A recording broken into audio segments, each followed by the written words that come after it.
Pardon, oui.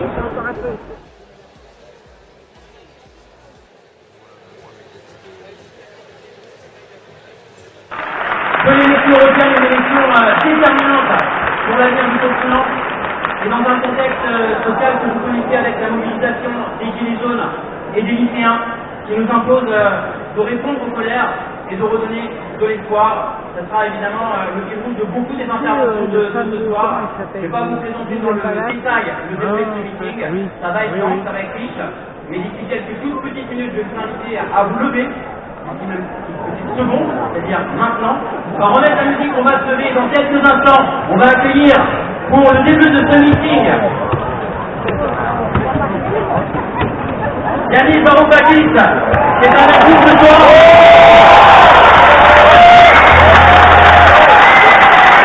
Yanis Varoufakis de voir. Sergio Roberta, Laurent David,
se dire que, au moins, ça a été magnifique ici.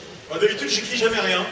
Et aujourd'hui, quand même, je me suis dit qu'il fallait le faire, en tout cas avoir quelques notes. On est quand même dans un moment où on va avoir beaucoup de joie ce soir, mais la période est quand même pas simple.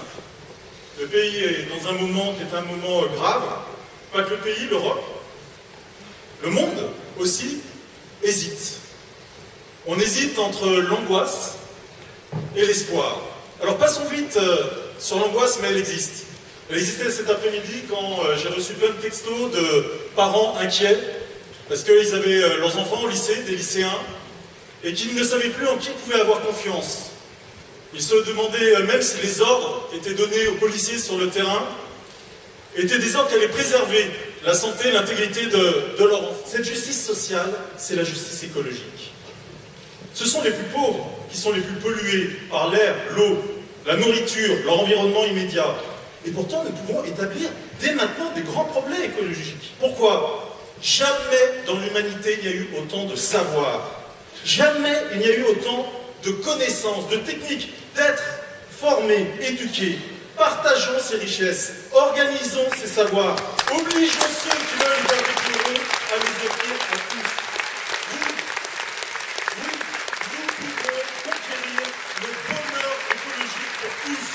Et pour cela, Yanis, nous devons commencer par ce grand plan d'investissement écologique au niveau européen.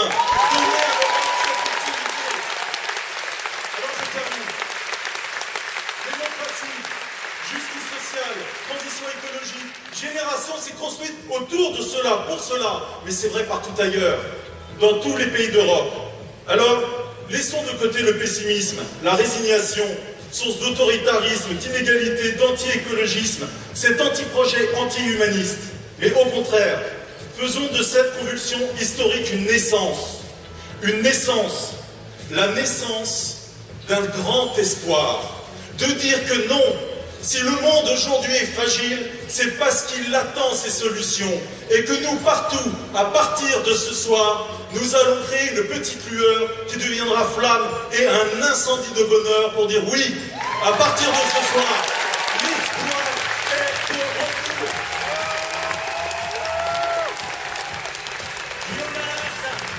L'espoir est de retour. Ce soir, j'aimerais commencer par une bonne nouvelle. savez déjà. Je voudrais vous le confirmer. Ce soir, ensemble, tous ensemble, nous sommes riches. Ah non, pas de nos subsides, ni de notre trésorerie, non, pas encore, ça va venir. Mais nous sommes riches de notre diversité, de nos parcours, nos idées, nos combats et notre détermination. Et à affirmer le combat qui est le sien, Céline Diroux.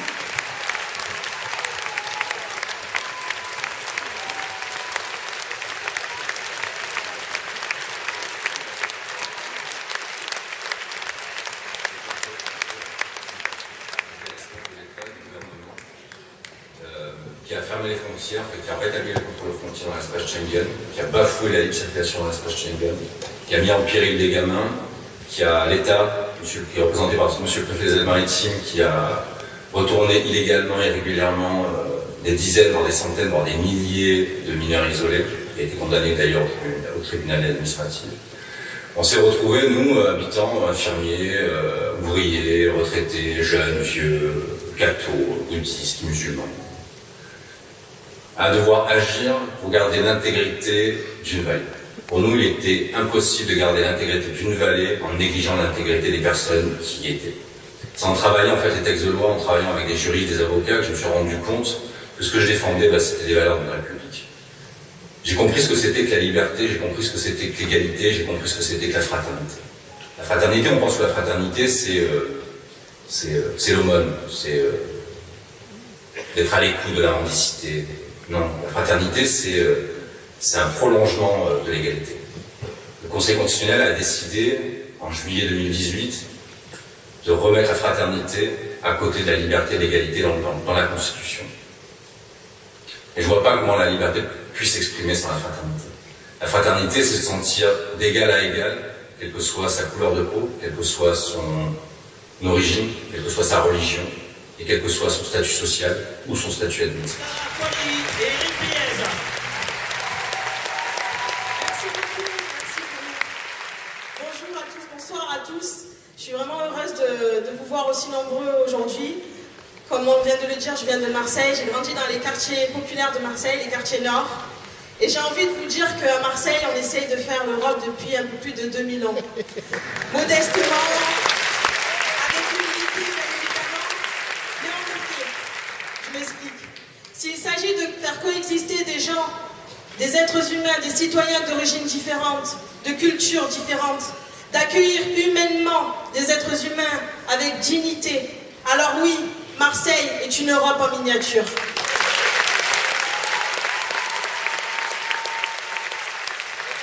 est une Europe en miniature, avec son destin commun, sa colère face à l'injustice, mais aussi ces drames comme la rue d'Aubagne il y a quelques semaines, qui témoignent de la violence du mal logement en France et partout en Europe.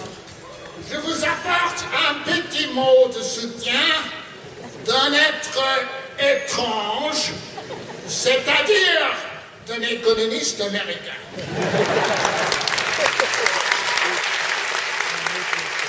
Je suis arrivé en France que ce matin, on me demande déjà qui sont les gilets jaunes.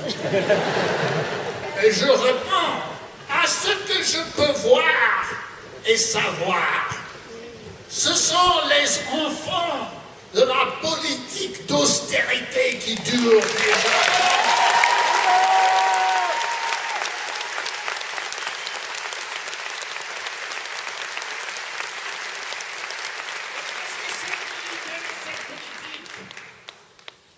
Payé à l'avance pour une transition illusoire, livrée à travers la bienveillance des riches, libérés du fardeau de leurs obligations sur l'impôt sur les fortunes.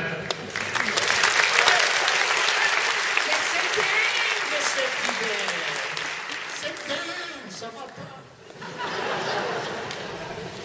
Et non seulement que c'est dingue, ce n'est pas très original. C'est l'idée de Thatcher. J'ai une idée. C'est une politique qui a été essayée et qui a échoué depuis des générations.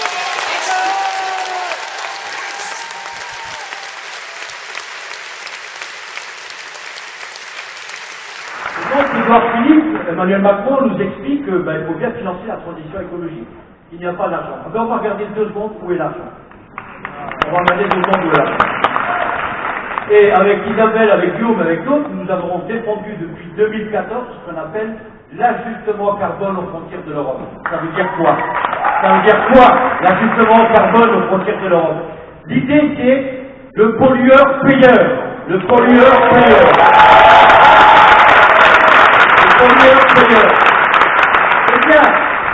Eh bien, c'est effectivement de faire peser le prix de la transition écologique, l'obligation à l'investissement juste et propre, donc avec des personnels bien formés, donc bien payés, une industrie beaucoup plus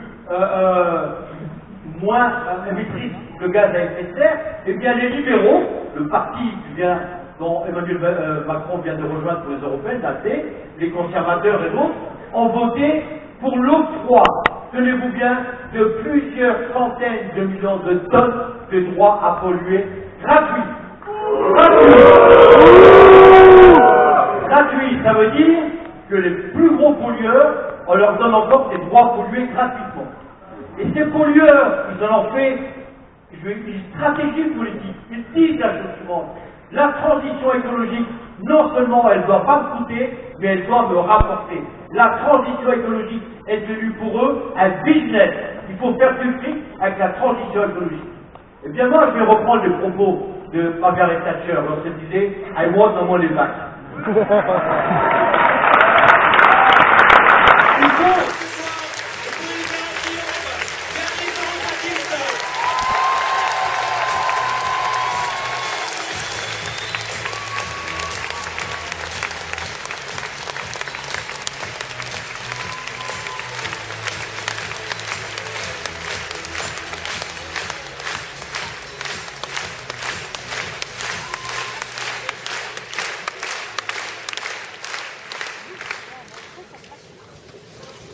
I am here because you are bringing hope back in France.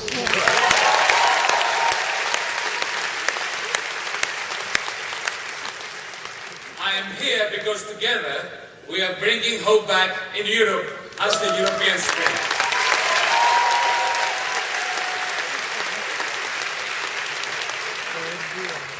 And I'm here with a few messages for you. The first comes from my people, the people of Greece, the grand laboratoire de l'austérité. I bring you, however, a message also from our sister party in Germany, Demokratie in Europa.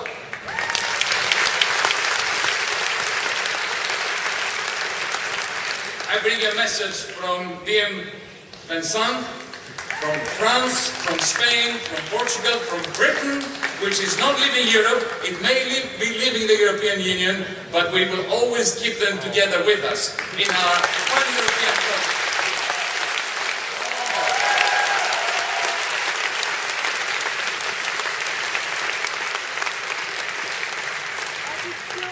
Last weekend, with Jamie Galbraith, we were in Vermont, with Bernie Sanders, with the mayor of New York. DM Vincent was there, Génération was there, because we are together as the European Spring. And we set up the Progressive International. We are everywhere.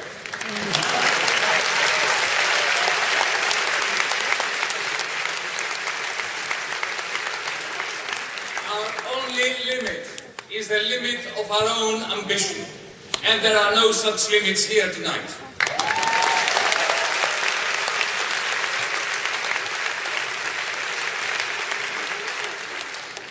Let's talk about France.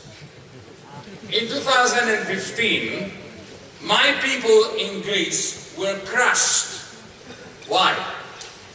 Because they wanted the Troika in Paris. And they got it.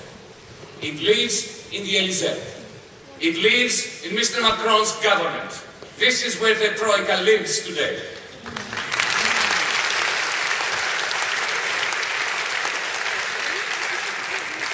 They practiced it on us first, and they brought it to you now.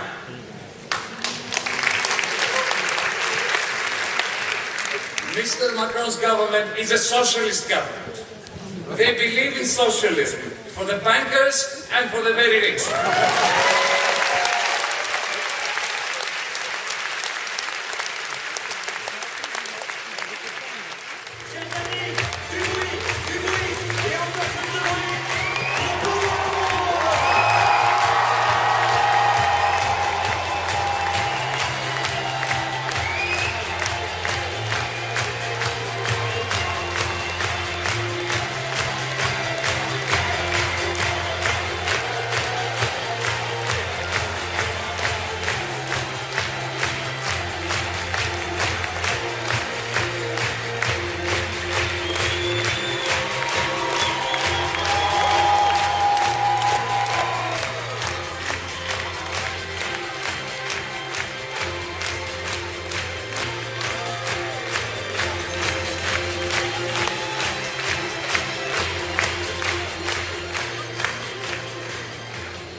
Si notre maison commune, le civisme, l'altruisme, les piliers de notre société s'écroulent, si notre jeunesse se détourne de nous et du monde invivable que nous lui préparons, si demain la peste s'abat sur la République, ce sera parce que nous avons oublié collectivement notre humanité, au point que des millions de femmes et d'hommes ont perdu l'espoir.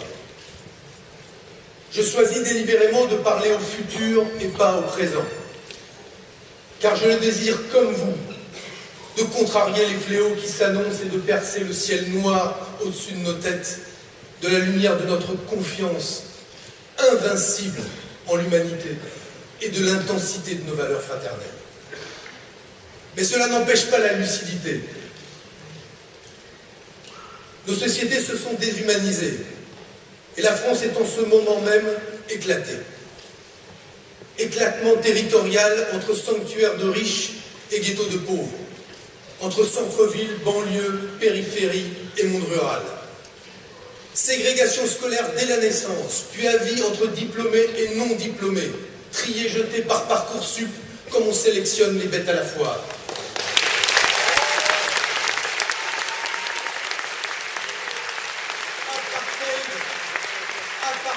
Social entre les plus riches, les travailleurs précaires qui ont peur du déclassement et ceux qui ont déjà décroché socialement.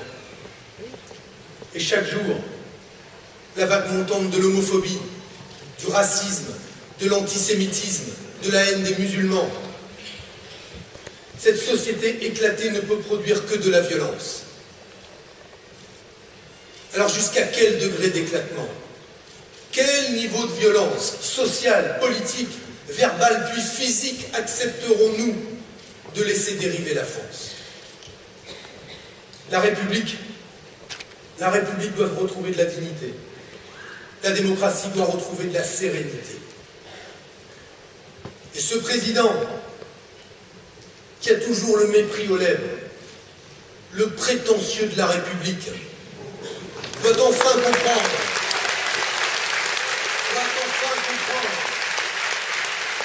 Lui qui se trouve trop intelligent pour ce peuple, à qui il préfère donner de la communication et des leçons plutôt que de la justice, il doit comprendre.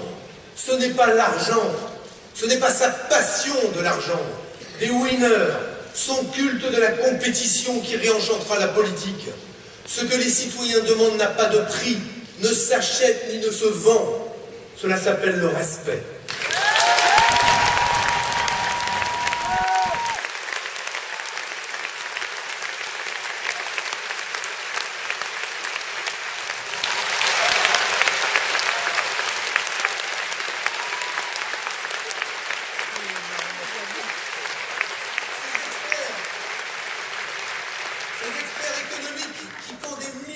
Chercheurs scientifiques scientifiques démontrent que l'humanité risque de s'éteindre, nous expliquent qu'il faut d'abord gérer la dette financière.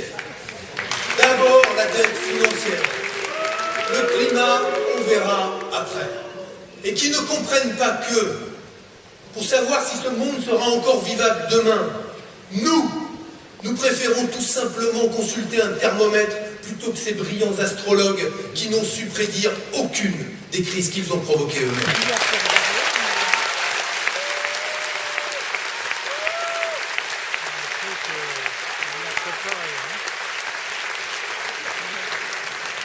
Et c'est la raison pour laquelle, sans discussion possible et sans attendre, l'Europe doit décréter l'exception climatique pour tous les investissements publics consacrés à la transition écologique.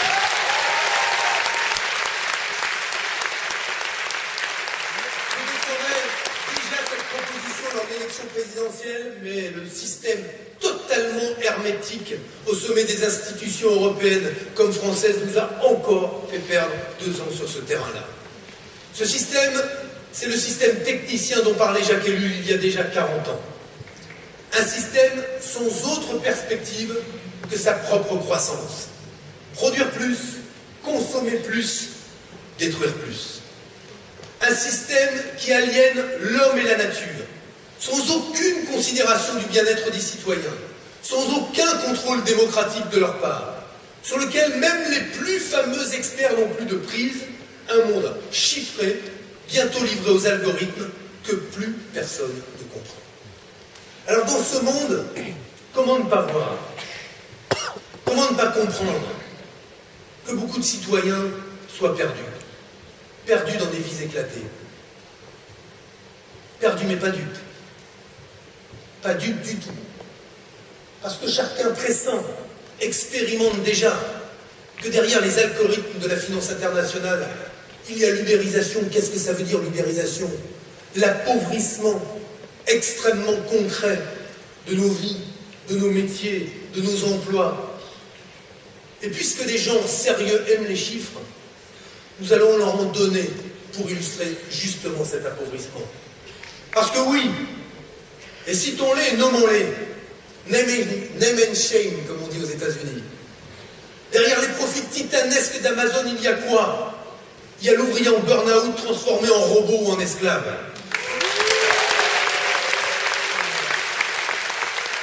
Il n'y a pas besoin d'aller chercher une entreprise américaine. Vous connaissez la banque du monde qui change? La jolie petite banque verte qui vante le positive banking. 12 milliards d'euros investis dans les énergies fossiles, dont le charbon. C'est-à-dire autant de forêts, d'espèces végétales, animales qui disparaissent.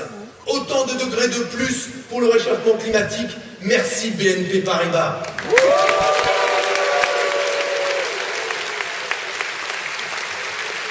Et si vous voulez redistribuer la richesse, il y a une petite idée parmi beaucoup.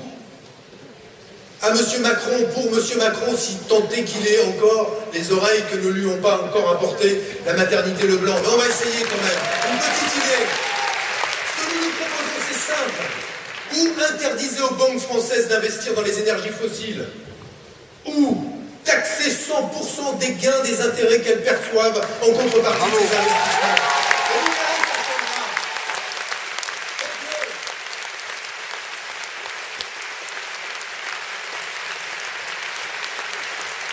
Alors oui, derrière les 50 000 postes de fonctionnaires supprimés par M. Macron, il y a qui?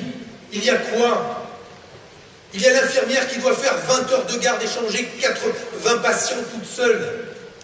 Il y a aussi l'enfant de Seine-Saint-Denis qui, du primaire à la terminale, retenez bien ce chiffre, passera au total 1 année entière de sa jeune vie sans professeur à cause du manque d'effectifs. Oui, derrière les milliards de cadeaux fiscaux aux plus riches, il y a l'étudiant qui perd les APL, le retraité qui paye de la CSG en plus, le travailleur qui perd sa ligne de chemin de fer et en même temps voit son carburant augmenter. Alors ce président kérosène qui préfère ceux qui se baladent dans le jet privé à ceux qui doivent prendre leur voiture pour aller travailler, est aujourd'hui violemment confronté à l'irruption du réel. Et que voyons-nous? Que voyons-nous avec les Gilets jaunes comme ailleurs avec Occupy Wall Street ou comme avec Mohamed Bouazizi, ce jeune marchand de fruits qui déclencha les révolutions arabes en s'immolant de désespoir face à la vie chère? Que voit-on? Des citoyens qui disent « Pourquoi consentir aux règles communes, à l'impôt commun, puisque nous sommes oubliés de tous ?» Assez de ces élites hyper connectées entre elles, mais déconnectées de nous, qui ne comprennent rien à la réalité violente, à l'injustice sociale, fiscale, permanente, à la faim qu'elle nous impose. Assez.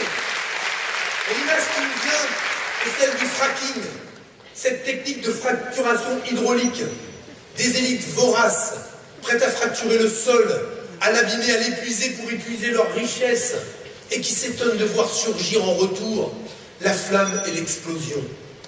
Oui, comme l'a dit Yanis Varoufakis tout à l'heure, comme l'a dit avant lui Jerry Galbraith, ce qui se passe aujourd'hui dans nos rues, c'est que s'y retrouvent, avec toutes sortes de mots d'ordre, les enfants de l'austérité, les enfants du néolibéralisme, les enfants d'un monde dans lequel on casse les services publics, on casse le droit du travail, on exige de ceux qui peuvent le moins des sacrifices supplémentaires.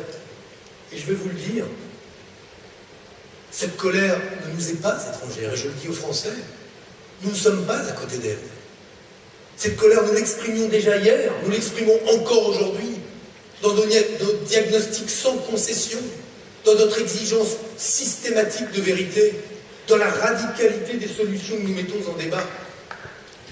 Colère contre ce gouvernement qui fait passer les pauvres pour des feignants. Colère contre ce gouvernement qui fait passer les travailleurs pour des charges. Colère contre ce gouvernement qui fait passer les services publics pour des coûts et les Français pour des réfractaires au changement. Oui, nous sommes en colère.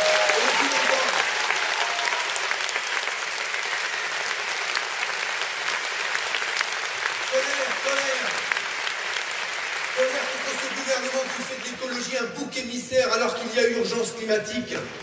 Quelle honte! Mais quelle honte d'avoir ainsi massacré ce qui est au cœur de notre communauté de destin. Quelle honte d'avoir ainsi opposé écologie et social alors que l'écologie, c'est le social.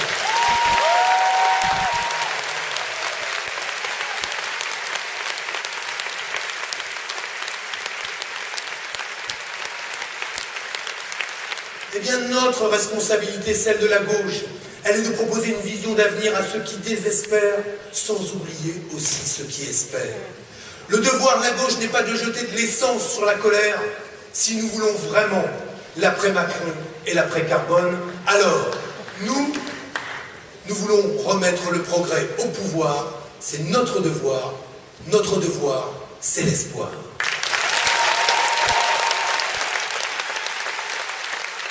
Avec ces stratégies de division, de mise en concurrence des travailleurs les uns contre les autres, c'est le système néolibéral qui conduit à l'éclatement social, qui prépare les esprits à quoi? Aux régimes autoritaires, avec son management qui opprime, qui déprime, qui finit par susciter le burn-out généralisé, la haine du voisin étranger, ou qui jette les salariés contre les soi-disant assistés. Alors je ne veux rien vous cacher ce soir. Le combat sera indiscutablement difficile. Ad Augusta per Angusta.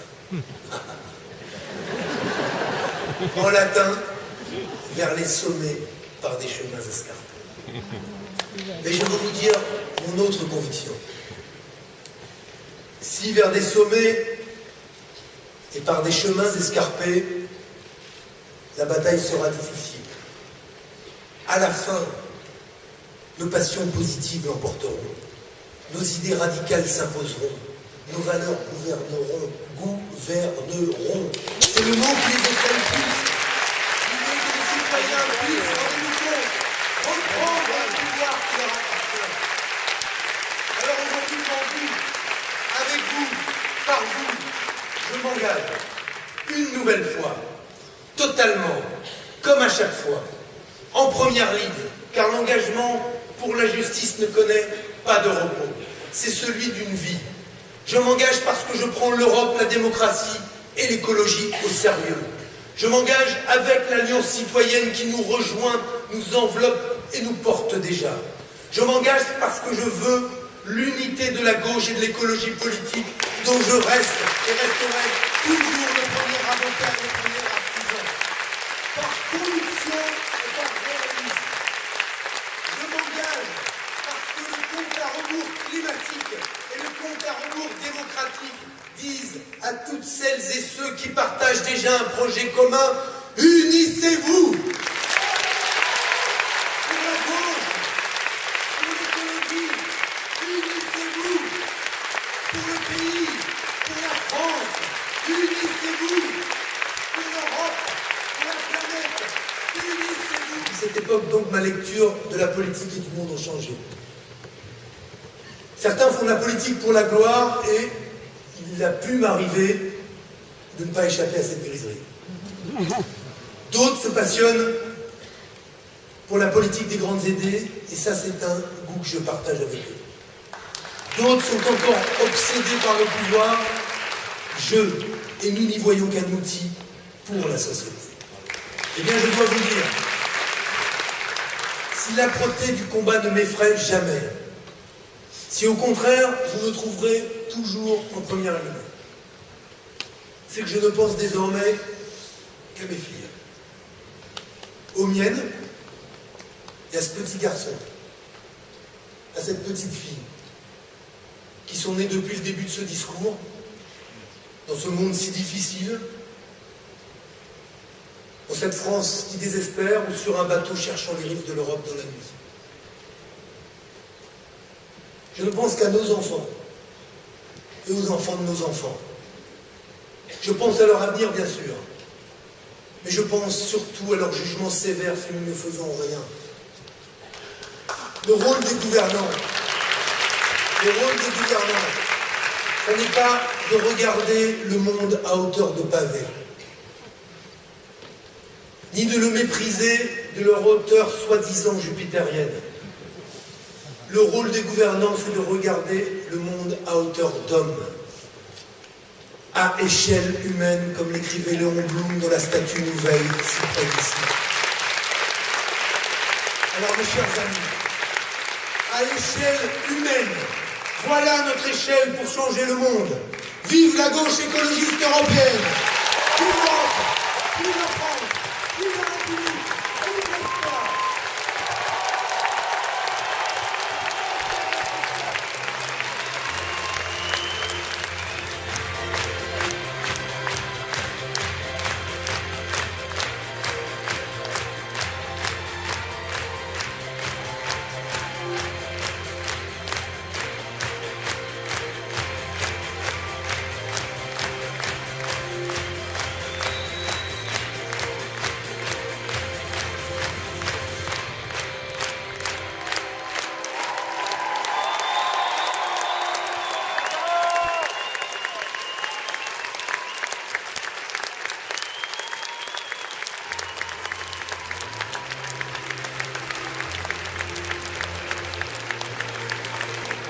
choisir que la répression. Moi, c'est ça qui m'inquiète aujourd'hui. Je serais très attentif et très vigilant, évidemment, à observer qu'il n'y ait aucun débordement du côté des manifestants, comme aucun débordement dans l'usage de la force par ce gouvernement. Voilà. Donc, moi, je trouve que la première des choses pour un ministre de l'Éducation, il y a plus de 200 lycéens en grève, des centaines d'autres qui sont partiellement en grève, des dizaines de milliers de lycéens solidaires de ce qui se passe. Prendre sa clé, d'ouvrir un serrure, d'ouvrir la porte, prendre la poignée, d'accueillir les lycéens. Voilà.